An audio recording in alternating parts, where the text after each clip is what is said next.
Bueno, muchas gracias, doctora Gar, doctora Lacruz y al comité organizador por invitarme a una tan inédita y original encuentro. Los que no, yo creo que vienen en camino, como ahora la velocidad de 50 kilómetros por hora, vienen todos despacito. Que es una muy buena medida esa y va a prevenir muchos accidentes seguramente. Eh, la verdad que ahí puse Michelle Mejech y Joel Mejech, porque en el fondo es un minuto nomás de sentimientos para empezar esta mañana con más calidez, ya que es bien interesante esto, porque esto nunca hay que perderlo. Ahí yo estoy hace 30 años atrás con mi padre, oftalmólogo, aprendiendo algunas cosas. 30 años después, la misma foto, aquí estoy con mi hijo que está aquí conmigo, futuro oftalmólogo. Este es un privilegio que yo creo que uno se lo puede soñar, pero quizá nunca imaginara, y eso es muy lindo. Bueno, dicho eso, y muy rápido, les quiero decir que la verdad que cualquier fármaco, cualquier procedimiento señalado o medicamento en esta presentación no corresponde a mi disclosure, es que no hay ningún vínculo. Y efectivamente, hablarles yo de los biológicos sería una pretensión ridícula, porque efectivamente ustedes ya han escuchado ayer todo acerca de los biológicos, mucho más también hoy día. Y ese no es el tema de los oftalmólogos, menos los que se dedican absolutamente a las uveitis, que son los uviólogos, porque es un tema que lo manejan ustedes. Sin embargo, yo creí interesante, y lo conversé con Ana María, contarle un poco cuáles son las enfermedades oftalmológicas para que ustedes las reconozcan de manera simple, que están relacionadas con el probable uso de estos biológicos, que igual son de segunda, tercera línea en el tratamiento, ¿no es cierto?, en el área de las uveitis. Y que, para definirla rápidamente, esta inflamación intraocular que afecta al tracto uvial, ¿no es cierto? El tracto uvial que está digamos, caracterizado anatómicamente por el iris, esto que nos da el color de los ojos, el cuerpo ciliar, que está un poquito más atrás, en esta túnica uvial muy vascularizada, y después la coroides, ¿no es cierto?, que está debajo de la retina. Y en esa zona, entonces, está esta clasificación de uveitis anterior, intermedia, tracto uvial, el cuerpo ciliar, y posterior, que compromete la corioretina. También, por supuesto, tenemos algunas afecciones que sí ameritan el uso biológico, rápidamente hablando nomás, que son las epi o escleritis, la inflamación de la esclera, como consecuencia de algunas enfermedades también inmunológicas, reumatológicas, como la artritis reumatoide y algunas otras más, de las que van a hablar incluso hoy día, que son enfermedades inflamatorias intestinales, por ejemplo. Las infecciones las vamos a dejar fuera, vamos a hablar más bien de los temas inflamatorios, también los tumorales, los traumas, y habitualmente estas uveitis son idiopáticas o secundarias a enfermedades autoinmunes, que es la manifestación fenotípica, digamos, de estos trastornos inmunitarios. Algunas generalidades para poder contextualizar el tema. Evidentemente este es un lugar común entre los oftalmólogos y la medicina interna. Qué maravilla de trabajar multidisciplinarmente, así como lo hacemos también los oftalmólogos con los diabetólogos. En la retinopatía diabética, 3.000 no videntes al año en Chile por diabetes, primera causa de ceguera lejos en actividad activa. Imagínense lo importante que es trabajar multidisciplinarmente. Aquí no cabe duda que es lo mismo.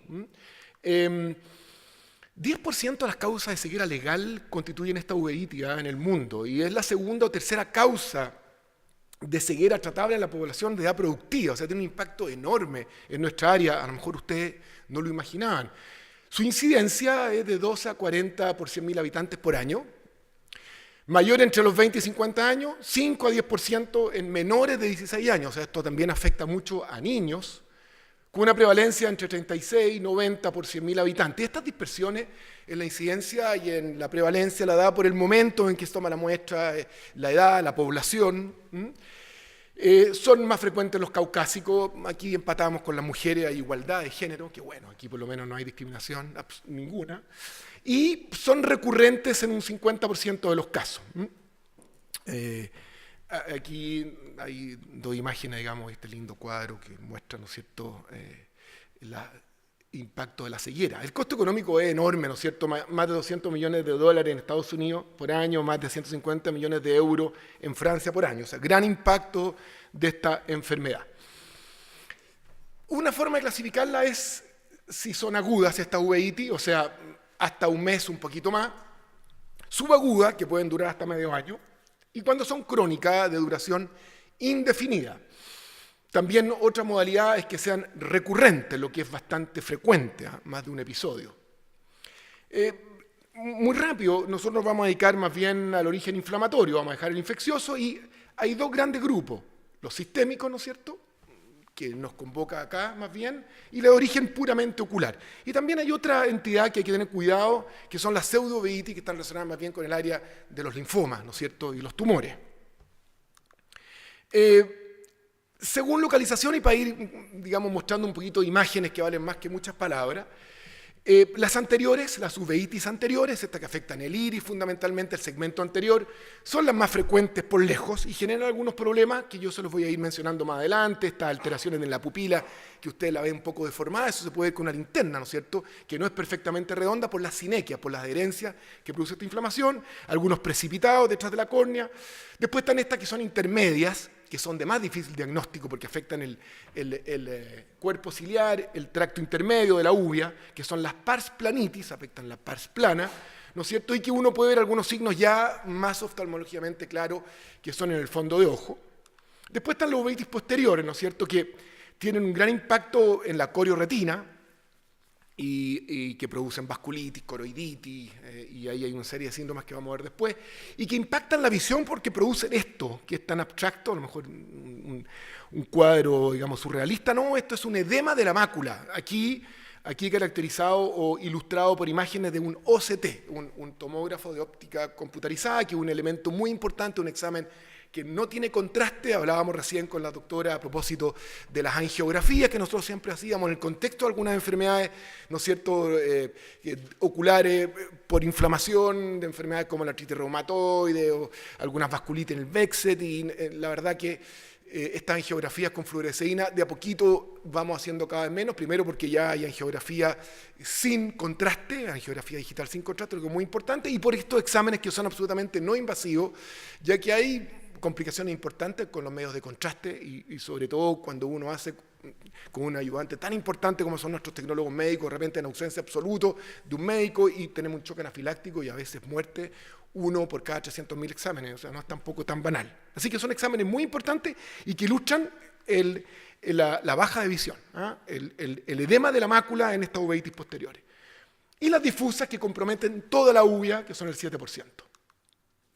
Bueno, vamos analizando los cuadros para que ustedes, digamos, si reciben un paciente, ¿no es cierto?, que tiene un compromiso ocular por una enfermedad de estas inflamatorias que han ido viendo, el paciente tiene un ojo rojo, lo más importante, un ojo rojo profundo, ¿no es cierto?, que no es la típica irritación conjuntival, es una inyección conjuntival que es profunda, periquerática por los vasos, digamos, que están alrededor de la córnea, medio azulado. Tiene dolor el paciente, sufre de dolor ocular, le duele, ¿no es cierto? Tiene fotofobia, porque hay un compromiso del segmento anterior de la córnea, entonces tiene alteración con la luminosidad y una baja visión, por lo que vamos a ver más adelante, habitualmente con la presión ocular baja, salvo que sea un componente infeccioso viral, herpético, en donde ahí la presión es más alta. Y uno tiene aquí la explicación de por qué hay baja la visión. En el segmento anterior se ve esta cámara anterior llena de proteínas, de células, ¿no es cierto?, lo que constituye lo que se llama el Tyndall, el efecto Tyndall, entonces, que es estas partículas que están en el humor acuoso, que a través de un examen biomicroscópico oftalmológico nosotros determinamos que hay esta celularidad y que es la que produce finalmente después algunas otras complicaciones, como esta, que es la más temida. Y por eso que tenemos que rápidamente los oftalmólogos, y por supuesto ustedes, yo creo que no pecan ni venial cuando tiene una sospecha de uveitis en un paciente que ya ha recurrido y que tiene una espondiloartritis anquilosante, digamos, y que vuelve otra vez con su uveitis aguda, que ustedes saben, como vamos a ver, que es bilateral, pero asimétrica, primero un ojo, después el otro. No hay, ¿qué pecamos en el que ustedes partan un tratamiento con algunas gotitas? Tenemos pocas posibilidades de que sea un herpes corneal y que ustedes, digamos, incendien en la enfermedad. Lo más probable es que vamos a evitar esto, que es la sinequia terrible entre el iris y el cristalino y que produce baja la visión, catarata, y que nosotros tenemos que romper rápidamente con gotitas dilatadoras, atropina, podemos tener, ¿no es cierto?, en la consulta, y un colirio de metilprednisolona al 1%, el Predforte. Y entonces el paciente empieza un tratamiento y liberamos esto que es terriblemente complicado. Para evitar finalmente también, entre otras cosas, la catarata, que es muy difícil de operar en los pacientes con uveitis, porque tenemos que tenerlos en tratamiento, gracias a usted, con o el inmunosupresor o el corticoide por largos periodos para que el postoperatorio no sea muy inflamatorio. Y efectivamente entonces tenemos otras cosas más, como puede ser también este aspecto inflamatorio, el hipopion, que está dentro del contexto de algunas complicaciones que nosotros vemos infecciosas, pero aquí es una una inflamación muy densa, lleno de proteína y celularidad que decanta y forma esta imagen que ustedes también la pueden ver con linterna, que es este hipopión, ¿no es cierto? Este nivel blanco en esta parte del ojo. Con respecto a la uveitis intermedia, claramente la parasplanitis, que es un cuadro clínico con ojo rojo, a veces, no siempre. Miodesopsia significa que hay mosquitas, ¿no es cierto?, puntitos negros, que en el fondo estos puntos negros son los floaters, los flotadores, el paciente los ve porque está inflamado el vitrio. No siempre hay dolor, hay una baja de la visión por esta inflamación del vitrio, la vitreitis, y hay una baja visión por el edema macular. También estos pacientes tienen edema macular, uno en el fondo de ojo los ve en la periferia, estos bancos de nieve, ¿no es cierto?, estos copos de nieve que ven en la periferia con el examen biomicroscópico, y evidentemente este vitrio turbio. Ya un examen más profundo uno ve, digamos, estos bancos inflamatorios en la extrema periferia, con estos cordones inflamatorios, que son bien característicos de la uveitis intermedia. También con el OCT uno puede en estos casos el edema macular, ¿no es cierto?, diagnosticarlo. Esta es una mácula normal, con la fobia normal, las capas de la retina, ¿no es cierto?, interna, aquí está el epitelio pigmentado, y la coroides, esta es una capa, es una verdadera biopsia clínica de la retina, de alta resolución, es un examen muy valioso, y acá está esto con líquido, un edema macular. Y las uveitis posteriores, focales, multifocales, solo inflamatoria, descartamos todas las causas infecciosas, que son muchas, ¿no es cierto? Y esta uveitis posterior se va a caracterizar por una baja de la visión, por vitreitis, coroiditis, retinitis, vasculitis, todas las itis que comprometen la coroides y la retina. Aquí tenemos, por ejemplo, un boco llaná y arada, que impacta mucho los ojos con desprendimientos de retina inflamatorios, ¿no es cierto? En esta angiografía, aquí tenemos una coroiditis, ¿no es cierto?, con estas secuelas que ya comprometió la fobia, baja la visión, y esta vasculitis en el contexto de una enfermedad de Behçet. Esto rápidamente, porque es muy corto, no tiene mucho que ver con la uveitis, pero sí las escleritis y la epiescleritis, que sí caracterizan como complicación algunas de las enfermedades que ustedes manejan, la artritis reumatoide, algunas enfermedades inflamatorias intestinales como el Crohn, la colitis ulcerosa, etc. Lo importante aquí es que ustedes sepan que cuando es una epiescleritis y hay una inflamación solamente de la superficie, muy superficial de la epiesclera, esto es muy simple y no va a constituir ningún problema, y esto es autorresolutivo. Pero y es banal, pero cuando es una escleritis más profunda y es simple de diagnosticarlo con una gotita de fenilefrina, ¿no es cierto?, se contraen los vasos superficiales y queda el fondo azulado de esta escleritis, ¿no es cierto?, que sí es más compleja, que rara vez se trata con tratamiento local tópico y que muchas veces ustedes lo reciben para tratamiento con corticoides. Nosotros empezamos y después ustedes con el inmunosupresor o el inmunomodulador. Toxicizumab pareciera ser hoy día la elección nuestra para las escleritis, y estas pueden ser definitivamente muy complejas después, si se hacen crónicas, pueden ser nodulares, necrosantes, ¿no es cierto?, y comprometer el polo posterior y producir uveitis posterior, ceguera, etc. Así que el contexto de la epiescleritis o escleritis es importante, un ojo rojo, doloroso a veces al tacto, ¿no es cierto?, que no cede, no una simple conjuntivitis, en el contexto de alguna de las enfermedades que ustedes manejan, ojo, muchas veces tienen que ser tratados con tratamiento sistémico, antiinflamatorio, se puede partir con AINES y después seguir con los corticoides y así progresivamente. Bueno, la conducta en las uveitis en general, tenemos 1.500, 2.000 etiologías, entonces por Dios que es difícil, digamos, hacer un diagnóstico preciso. Y entonces es importante todo lo que nosotros sabemos desde el inicio en medicina, el sexo, la anamnesis, el sexo, la edad, la procedencia, los hábitos alimenticios, la ocupación, las enfermedades concomitantes, y todo esto está absolutamente claro para ir llegando un poco al mejor diagnóstico, ¿no es cierto?, de esta uveitis etiológico.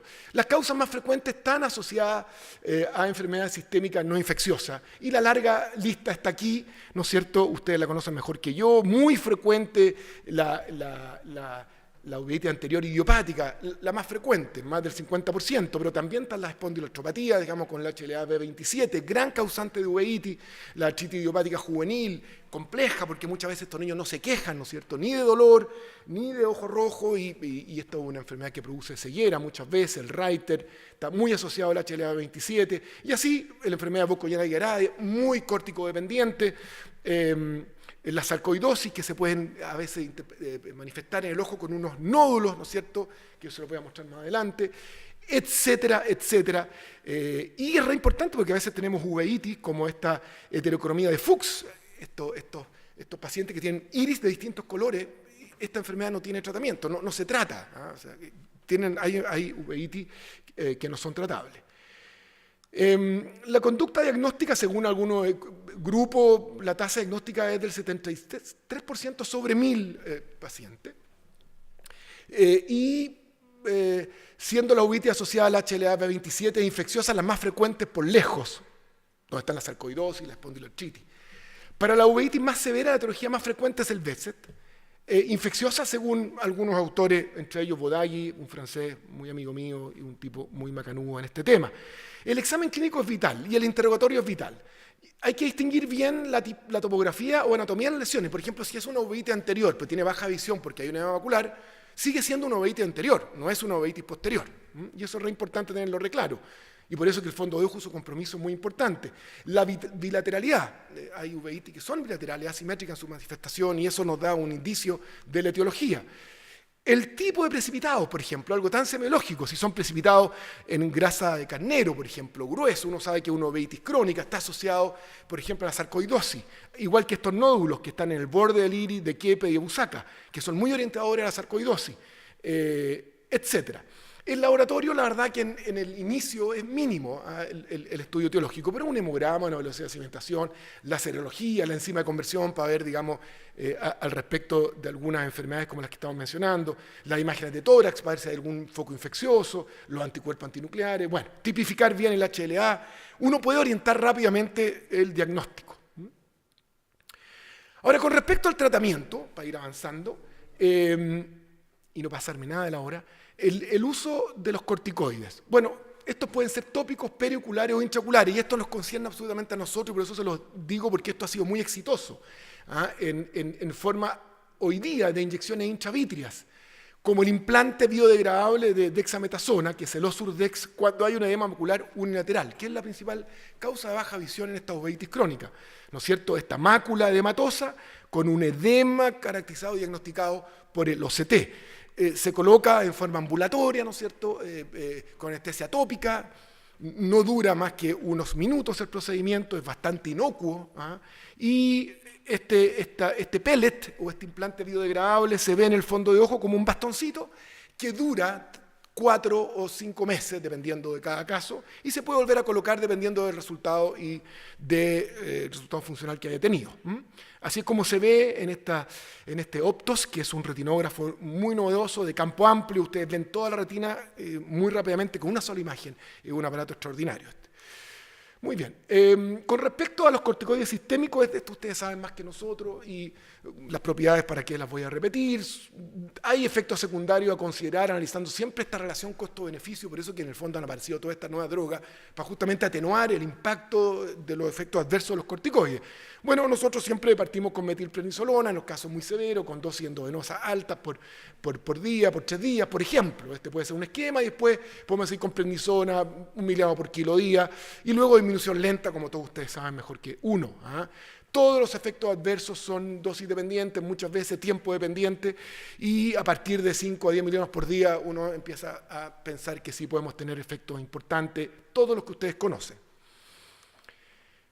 Con respecto a los inmunosupresores sistémicos, estos son de segunda línea, ustedes los conocen aquí sí mucho más, y en el fondo para casos que son refractarios o córtico-dependientes, en el caso de uveitis, o atenuar todos los efectos secundarios que estos producen. Y la elección va a ser según la gravedad de la afección ocular, la enfermedad de base que estamos tratando, la comorbilidad, la disponibilidad, el precio del inmunosupresor en Chile. Siempre eso es un factor muy importante a considerar.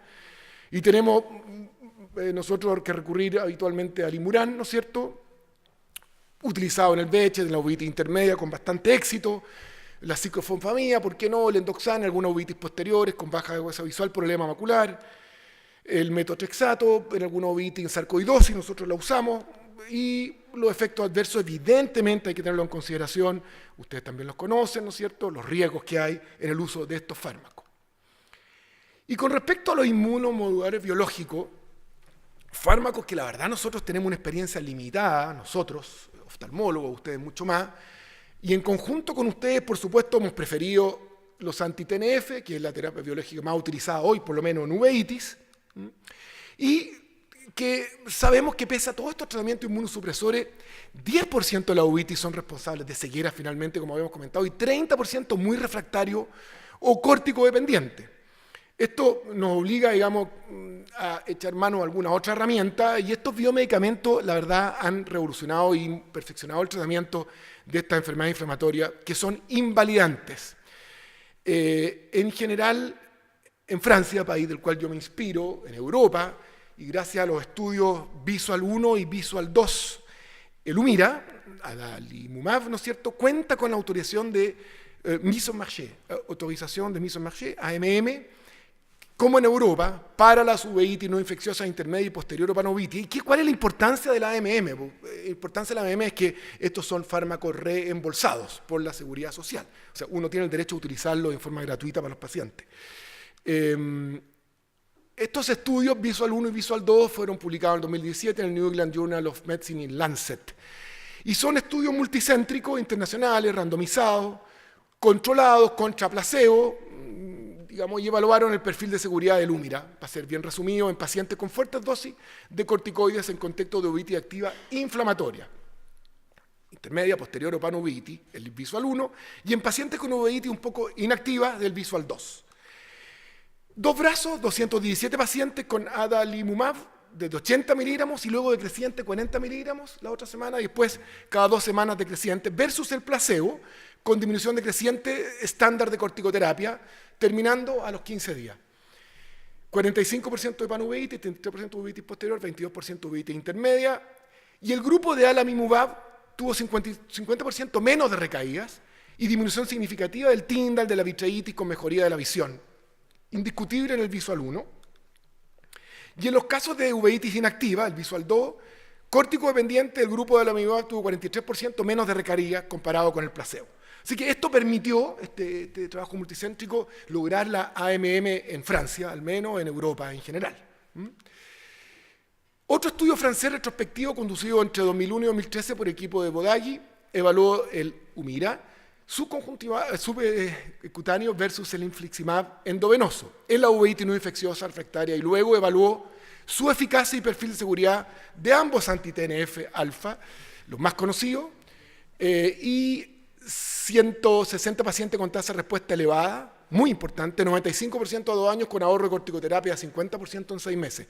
Y no había diferencia entre el infliximab y el adalimumab. Nosotros acá tenemos el problema, que ustedes lo conocen mejor que nosotros, es que a los niños, por ejemplo, bueno, el adalimumab evidentemente es como más fácil, no es endovenoso, tiene menos reacciones alérgicas por ser, digamos, de origen humano, este biológico, y además por el tema del reembolso, porque si no está hospitalizado el paciente, no tenemos, digamos, respuesta de los seguros de salud. Así que estamos obligados también, un poco administrativa y coyunturalmente, a utilizar a veces más el infliximab, pese a que a lo mejor la respuesta o la tolerancia del adalimumab es mejor. Esto lo conocen mejor ustedes que yo, sin embargo, esa es nuestra apreciación. Pero no habían diferencias de eficacia y seguridad en los dos en este estudio francés.